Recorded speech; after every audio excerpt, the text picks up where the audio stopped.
இல்லை ஒரு 6 மாசமாவே ரிலேஷன்ஷிப்ல இருந்தாங்க. எல்லா நிகழ்ச்சியும் ராஜ் டினிமோ, அவர் பேர் ராஜ் டினிமோ, அவர் இயக்குனர். அவரோட டேட்டிங்கில் இருந்தாங்க, ஒன்னாதான் வாழ்ந்துட்டு இருந்தாங்க.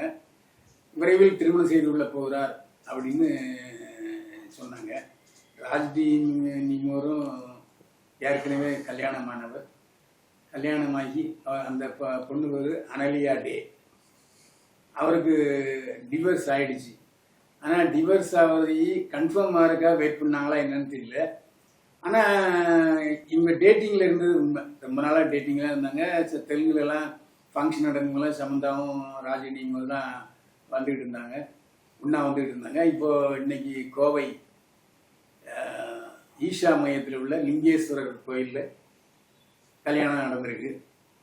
அந்த கோயிலுடைய பக்த சமந்தா, அதாவது அவங்க